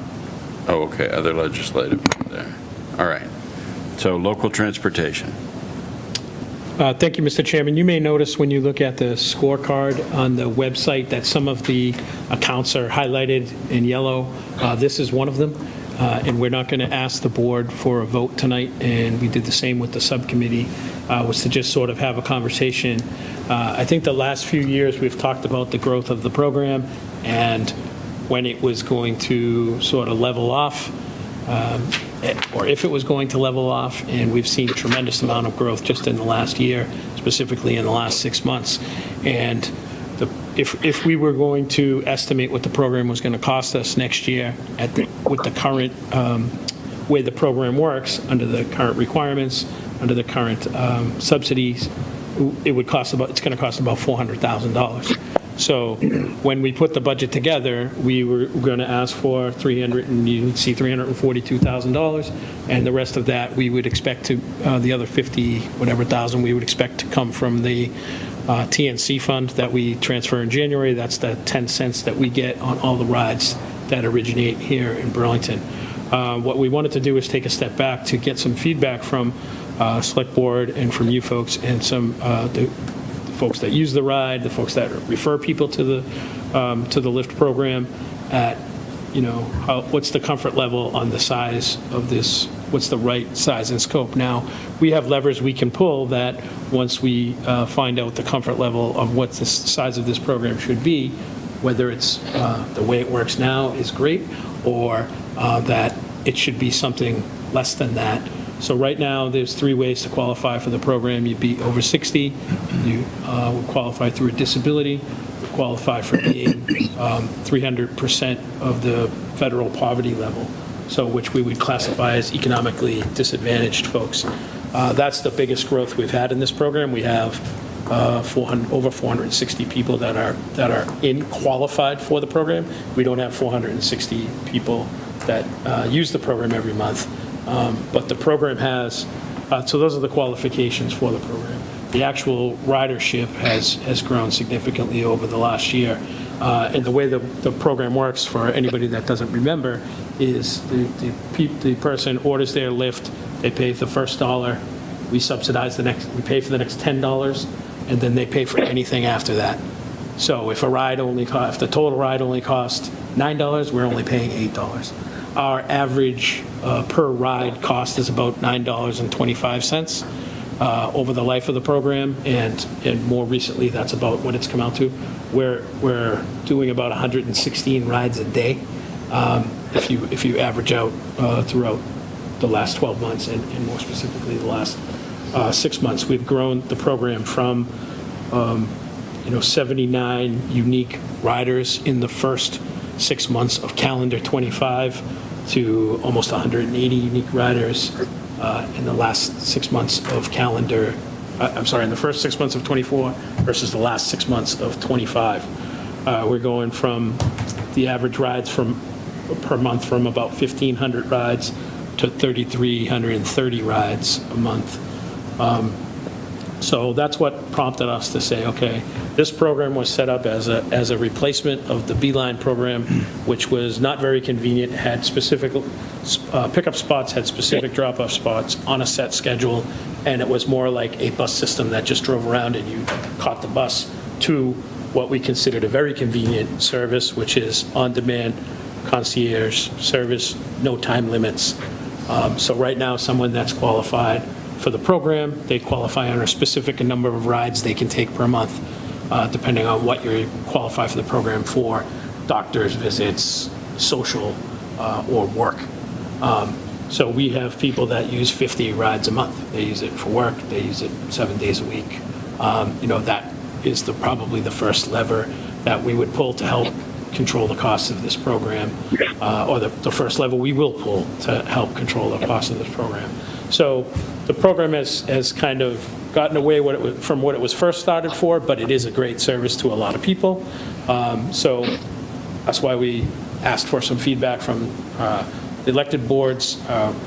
Wanted to tonight get some feedback from this board about mostly what the right size of that budget is. We went from, during COVID, to very little use, and I think the town budget, operating budget, went down to $100,000 or maybe even down to $50,000, down from what was $200,000 before that to now. This past year, the town's portion was $150,000. Now, next year, like I said, if we wanted the program to continue the way it is, we would be asking for almost $350,000. So a long conversation to ask for some feedback from this group, what your opinion was on the size and scope of the program. Not so much on which parts, should go away or which parts we should be thinking about. We can have that conversation too, but sort of to start with, what should our target be? And then we can figure out how to pull those levers to keep within those. Go ahead. No, Roger. Can you remind me what we were paying for the Beeline just before we shut it down? I thought it was up around $500,000, but... Yeah, I think all in it was about $400,000. I think our portion of it was like $225,000 range. And that was we were getting a subsidy from the MBTA. From the MBTA, and we charged a fee. So we're kind of back in the same ballpark. I think our last year operating, it was almost $17 per ride the town was paying. Is that, because ridership was so low. Is that the $700K in 2024? Is that what the cost was? Was that Beeline?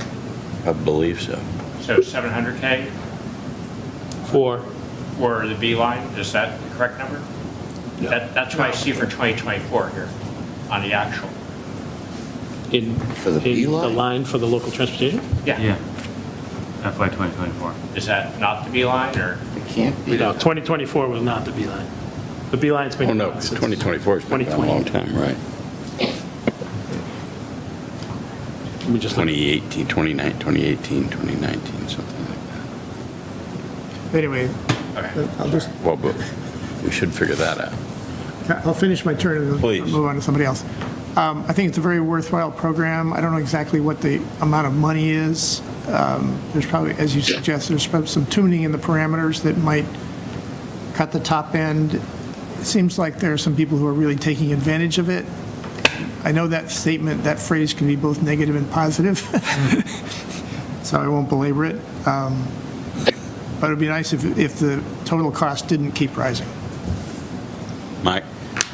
So, you mentioned the 3 categories of qualifying riders. Do you know how much each category contributes to the cost? Like percentages? Yeah, I don't have it off the top of my head, Mike, but we can get it. Yeah. Because it's over 60, it's under a certain, what did you say, 300% under? 300% of the federal poverty limit, yeah. Okay. And hospitals, right? And disabled. Okay. But 300% of what? I didn't hear you. So the income limits that the HUD sets for the federal poverty limit, just, I wish that's not what it was called, but it is.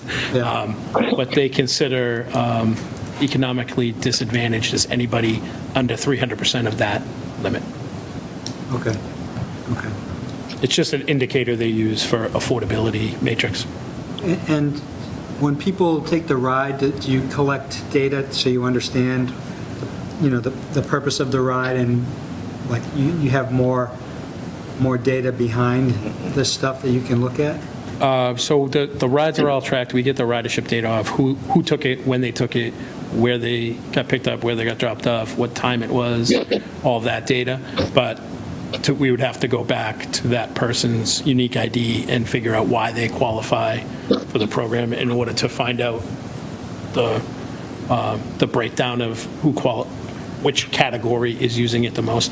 I can, I don't have the exact numbers in front of me, but it's going to be the economically disadvantaged. But you don't know like what the purpose of the ride was. They went to this address or something. No, that isn't collected in the data. Okay. Okay. Yeah, David? And who approves, is it the Council on Aging? Yes. That approves it? And again, you just have to meet one of the criteria or all 3 of the criteria? Or. It's or. So if you're 60 years old, Right. you can use the program whether you're economically disadvantaged. A strong quorum of this committee could have used it. Right. And I'm eligible, David, if you want to know. Rick? Thank you, Mr. Chair. So the state offers a ride program also, don't they? Yes. And so how is that, obviously it's not as convenient, it's not done through ride share and you have to call in advance, but is it for the same type 3 qualifying, people that we? They have a different set of qualifications. That the typical person that's in both, that's using both, would most likely be a disabled person. That could be using both of those services. Okay. Other than the convenience, why would someone not use the state program? Would it just typically be? The convenience. Okay, so it would be just because it's on demand. I think it's more limiting, though. I think it's more limiting for what your purposes are. I think the ride is also only disability. Frank? So thank you, Mr. Chairman. Just to make sure I got it's okay. I want to make sure I got the numbers right. So you think that the cost of this could rise to like $300K is sort of where we're headed? I think if we used the data that we have now over the last 6 months, didn't have the growth rate that we have had over the last year, that it would end up costing us, estimated around $400,000. $400,000. And that's after the percentage reimbursement? Correct. Right, so that's a true cost. Okay, so this is clearly a benefit to 3 categories of people that you could argue we want to provide these kind of benefits up to some kind of limit. So the limit, the first thing that would come to mind is it or could it be abused? And the only way I can think of is in the over 60 category, if somebody just decides to use this thing 7 days a week, four times a day, just for the hell of it, they could do that, right? Yes. If they were, depending on the program they were qualified into. The over 60 group, I'm thinking. I mean, you know, handicapped people and lower income people, I just don't know why you would go after that. So I don't know how you're going to change qualifications or rate structure unless you limit in one of the, can you raise the fee as well? You could raise the fee. And could you raise it by category? Yeah, I mean, the levers we can pull is we could not subsidize full $10. We could subsidize less than $10. We could limit the rides. You know, right now, there's just 2 categories that you go into. If you use it for work, you're in 50 rides a month. If you use it for social and doctors, you're in 35 rides a month. Right. I think if you're, not a lot of people go to the doctors 35 times a month. So there should be new categories for the, or new maximum amount of rides you could use. Again, not for someone that's disabled that's using it for work, but for the folks that are using it for convenience. Yeah, so the question becomes is, let's use really round numbers. Is $500,000 a year enough that we want to put governors on this, be able to clamp it? And you could figure out the right levers, you'd pick the right categories, you'd pick the right number of rides, and then you would have an upper bound. And I think that's what you're asking us for, some kind of guidance on. Do we think you should do that? Yeah, I think we were looking for feedback of what is the right side? You know, what are those guardrails? What's the upper limit we should be aiming for? Well, to me, the size is how much money do we think we should be spending on it? And we know that... Exactly. Right, that's exactly it. And so... That's a tough question to answer because the groups that you're serving are certainly deserving and probably in some ways people that may get the least for their taxes. I don't know.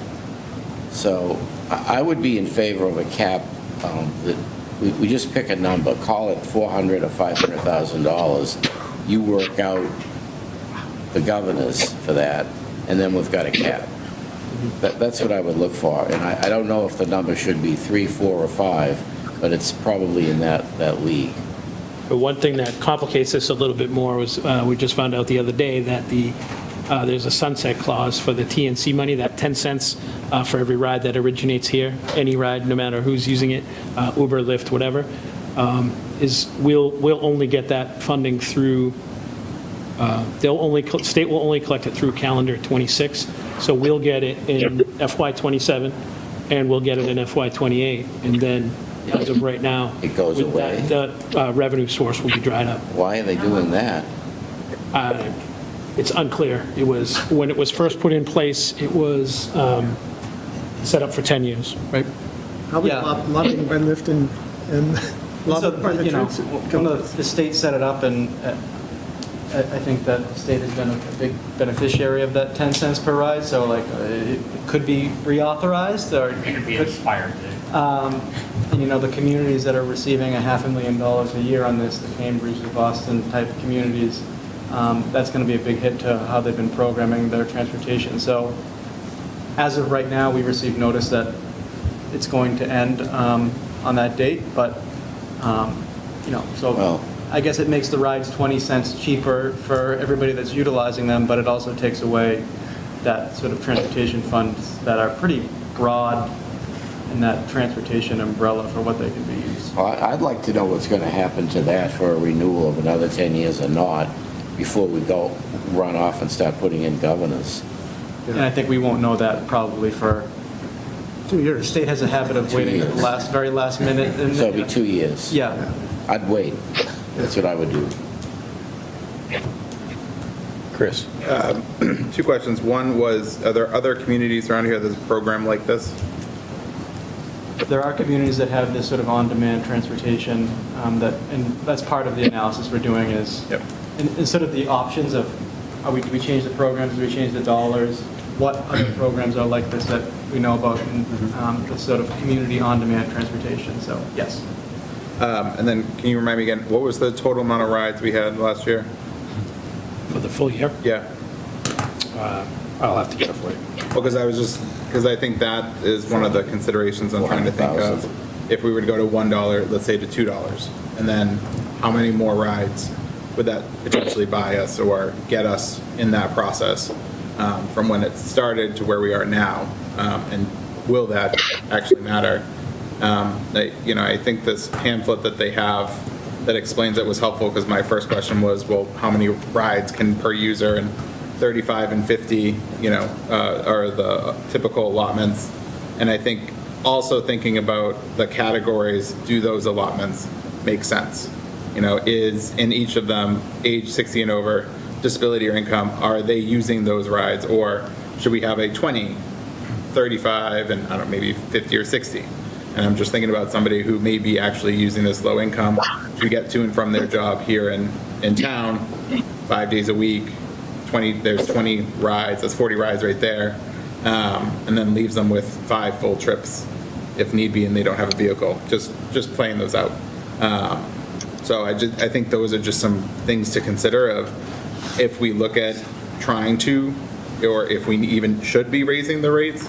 I think the attractiveness of the program is that freedom for people to not be stuck to the B line that used to be. And I remember it coming through my neighborhood and seeing it pretty empty, and having that freedom to choose if I want to go to Shaw's or if I want to go to Market Basket. And I can make that economic choice, I think is a very nice thing to be able to have. But again, with the right sizing, I think it's good info for us to figure out. So there was, the last calendar year, total rides in our program was 34,700. Yeah, so that's what my thought was. So you're looking at like $35,000 if you go up by $1, and what impact would that have? Yeah. And then Frank, to your point about waiting, I think that happens either way. So if you pick a number that's going to be the general fund, it's going to be our contribution to and that goes away. It just means that the levers we're pulling, we have to pull a little more. So either way, we're going to be making changes to the program as far as the amount of rides people qualify for. I think the changing the requirements to get into it, especially for disability or economically disadvantaged, we wouldn't change those, but maybe something with the senior rides, that something addition that has to qualify for, you can't drive anymore, or something like that. And then also, the big savings for us is going to be the number of rides. If people are using it for work, they are, they do qualify for it, then putting them at 20 rides a month, is probably, the program's not going to, it's still a benefit to them, but it's no longer their way of getting to work. But the Beeline wasn't their way to get to work. No. Yeah. Roger. I was going to say similar things, that I think for the disabled and the economically disadvantaged, I don't think there's any point in changing those criteria. For the people who are using it for convenience, I think it makes sense to try to make it a little less, either less convenient or cost them more. So it'll sort of naturally top out that end of things. That's more discretionary, as Frank pointed out. It's like, well, we'll just go someplace. I think that's a good place. You can tighten things up a little bit so it would be taken advantage of in fewer cases. Mike? Just questions on using the program. So do people sign up, do they need to be like approved to be in the program, and that goes through? Yeah, they submit an application that goes to March and her team. And then that application is reviewed, and then they qualify. They set them up with an account in the LIFT program. Okay, and they need to provide evidence that they fall into one of those categories. Yep. Okay. And they're obviously Burlington residents. Correct. Okay. I mean, it's a great program. I can see where it's not very widespread in other towns, because it's like free transportation. John? Thank you, Mr. Chair. To answer your question, I need a little more data. I think, if it was all going to, people that didn't own cars because they can't afford it, I think that's one level that, we feel pretty comfortable subsidizing. I think giving Frank a ride because he doesn't feel like driving today because he's over 60, that's less exciting. Or, if I don't feel like driving home from this meeting and I apply to take advantage of the program, that's not as valuable to the town, I would argue. So I think you mentioned that, did I hear you right? There's 460 unique qualified people across the 3 categories? Yeah, ish, around there. So, I mean, that's suggesting if you're predicting it would be a 400K program, it's roughly $1,000 a ride we're talking about there if I divide it properly, which strikes me as a pretty substantial benefit to be giving the 400, active riders. So I'm not sure I feel completely comfortable with that. And I guess the question is how evenly distributed it is. So, the question, I guess, I'm not sure how to ask this, but conceptually I'd like a histogram of, how much is being spent per person. Is half the program for 40 people, or is it, is it relatively evenly spread among those 400 people, or how? It is not relatively even spread. There are people that use it every day. It's pretty lumpy. Yes. So what I'm wondering is, so going back to your original question then, I'd be comfortable if it was evenly spread among the disability and low-income folks. And I'd be happy spending $400K on that if that's what it's going to be. If we're helping, just to pick a number, if we're helping 40 people a lot and 360 people just a little bit, I'm less enthusiastic about bumping it up for that. I'd argue that maybe we need to maybe they can be put on Marge's caseload and they can come up with a solution to their transportation problem.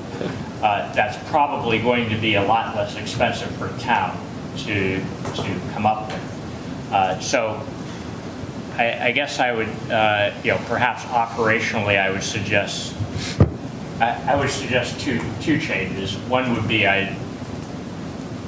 I would really question if the over 60 qualification is one that makes sense. I mean, just because you're old doesn't mean you need to be in a subsidized ride program. I certainly don't need to. So I would question whether that category makes a lot of sense. Gentlemen, I'm sorry to cut in, John. I am having a lot of trouble hearing you. Wait, Cheyenne. Everything is getting very complicated. Cheyenne, wait, please. Is it the same for you guys, Steve, Chris? Cheyenne? I think he's having a hard time hearing. Yeah, he's breaking up a lot. Yeah, I can't make anything out. Here. Oh, okay, sorry. I can't get the mic much. I wasn't sure if this is just a problem on my end or not, but I've been following it along, but I really am having trouble. Okay. Hearing anything you say. I've got the mic about. Doug, is this something like that you can maybe check on the microphones? Is anybody else having trouble? Steve, can you hear? Because it's coming through like on my end at least. It's with almost like a distortion, like a heavy metal distortion. Okay, well, we're going to have to try to figure it out. I don't know if it's just you. We'll try to get feedback from everybody that's online. It is a problem with some of the virtual meetings, but also we're not going to vote on this one. This is, I think we're through with votes, so I guess other than minutes. If I could just right on the tail end of that. So where was I? So just to recap, two suggested changes, maybe eliminate the over 60 category or at least make it an over 70 or 80 category. And the other one would be put a cap on individual riders. So, if there's 40, just pick a number again, if 40 people are using, half the budget, there's a quick way to reduce that problem and just say, we're cutting you off at X. Either dollars or rides or what have you. And so I would say if you could come back and say, okay, if we did those changes, then all of a sudden it's a 300K program with, the more spread out people, then I think I would more quickly be okay with bumping it up to what it takes to cover that set of people. Ed? Thank you. Does this... I'm sorry, the sound is deteriorating and I'm really unable to hear. Yeah, I can't hear anything. Okay. Okay, well, I'm not sure how to resolve that, unless you want to call in. That number's on the It's very garbled. I'm sorry. Like it's like a crushing Okay, well, over everything you say. we don't have any more votes. I apologize. I think you can watch the replay of it to catch the last bit, and we'll try to figure out what's going on. Should I mute? No, Okay. So my question is if this program satisfies in whole or in part any state, federal regulations, and then secondly, if we have a statement of goals here, because respectfully, I think what we're doing here is kind of a guess and check technique, try this, try that limit and see what we get. And I think we have to examine what our goals are and then engineer a solution that satisfies those goals as best we can while controlling acceleration of costs. Yeah, and I think that's sort of the feedback we were looking for, like, okay, should the program be costing? Because we have lots of different ways to all those levers to pull, or stack the costing of it, or stack the amount of rides, and after a certain amount of rides, you get less of a subsidy, all those different things. But what are we trying to aim for as, what should it be costing? I think what I'm hearing is that it's hard to put a number on it until you know what it is we're accomplishing. I mean, I'd be way more, I think what John is saying, I'd be way more willing to talk about $400,000 or $500,000 if that's what it takes to help a set of people who don't have many alternatives get to work and back, get to the doctor and back, get to the grocery store and back, and even do social things. I'm way less inclined to do that if 25% of those rides are to people that, because it's convenient and they just don't feel like driving. I don't have a sense that that's what it is, but we don't know. May I follow up, though? Because neither of my questions were answered. I think the answer then is that we don't have goals and we don't have a requirement. We're doing this because it sounds like a nice thing to do, and it's getting out of control. And so I think we need to go back and decide what our goals are. So that's So a very I different can thing than answer what we're one of doing them, right here. that Okay. there's no requirement for us to have this program. Thank you. Raj. So I think the 60-year number came from, that is the number that we use for providing services through the senior center. So it's aligned with the rest of the services that we provide to seniors in town. I think if you were to look at the per client costs of the senior program, it would be quite a bit higher than this benefit that they're getting for the ride share. And many of those rides, I suspect, well, I shouldn't say many, a bunch of those rides are to get to the senior center and back. So I think it's part of the whole supporting our seniors program, and even though it has a separate line item, it is really part of the whole thing and should be evaluated that way. So anyway, that's my... I don't want to try anyone's patience here, but I'm not going to be satisfied with I'm any sorry, number. through the chair, I really can't hear a thing.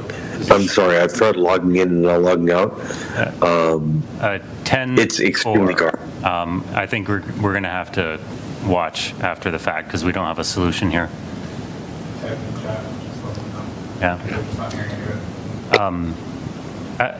I don't think that it's appropriate to say we'd like to allocate this number of dollars to do a thing that we haven't really defined.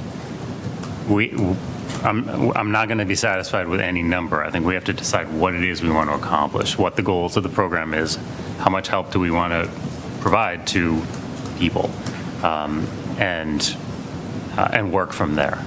and then we'll decide how much we can satisfy that,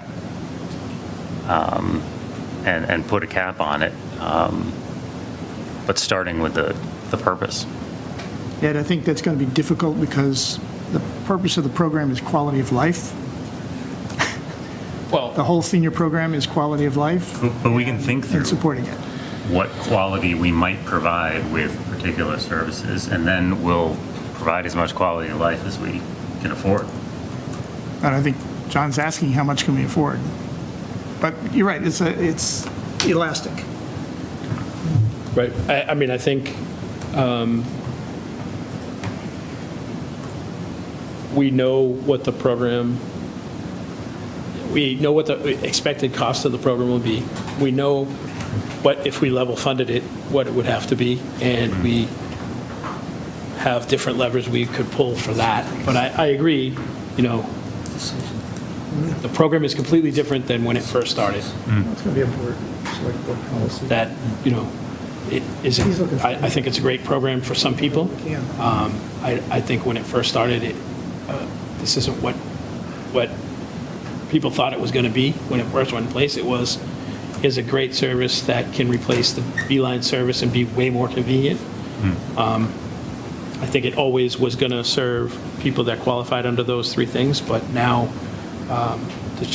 it was predominantly seniors at the beginning. It's less now. It's mostly economically disadvantaged and disabled. So it will be hard for us to nail down exactly this. Folks that will qualify for all three of those, their age, there's a lot of folks that will qualify for two of those. So we can do more analysis of that and talk about which levers we're going to pull.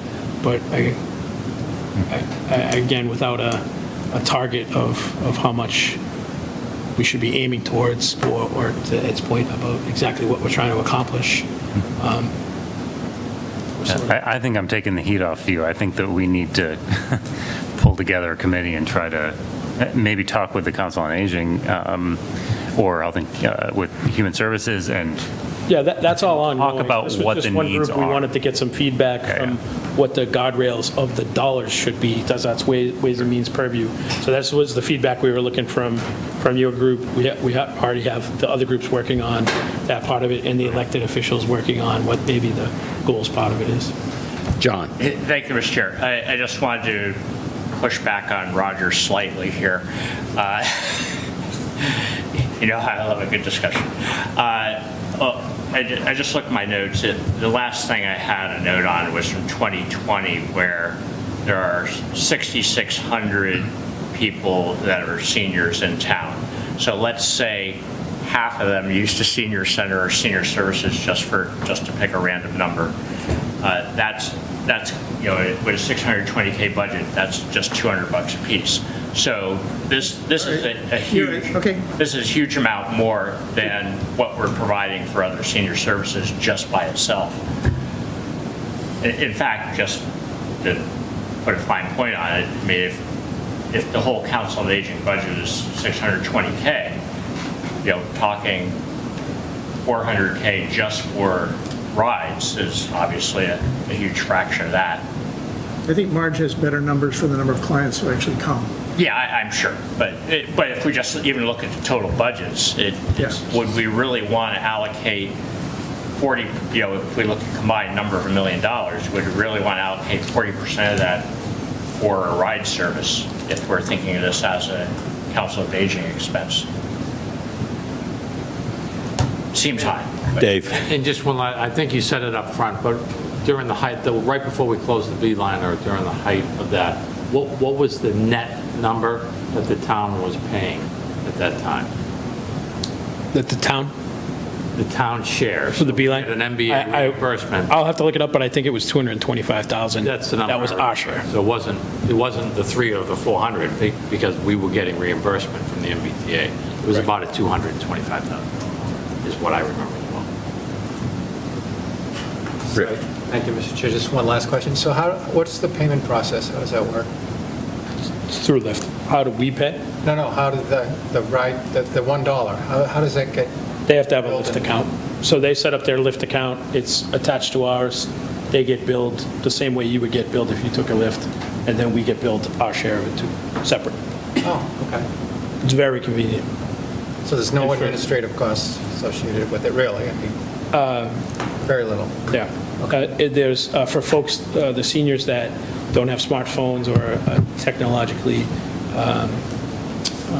not technologically Challenged. we have a concierge service where they call that company called GoGo that schedules the lift for them, and we get billed from that company. Doug, you probably should hit the gavel on this one. Anybody have anything new? All right, moving on. Did you wanted a number and we didn't give you one? No, that's okay. We have,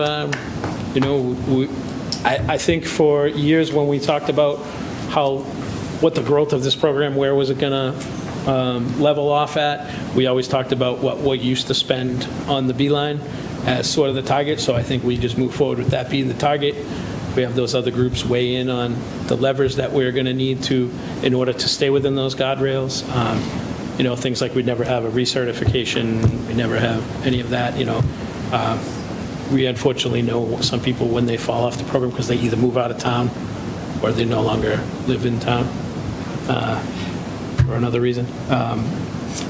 But we need to make improvements in that part of it anyway, so I think we got enough info for us to continue doing what we need to do, because we have to print the budget book on April 8th, so. All right. Thank you. Thank you.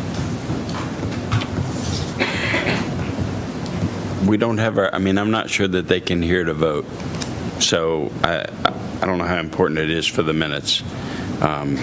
It got better. Like, I can hear you a little bit clearer. It's still a little choppy, but I'm getting more of it than I did before.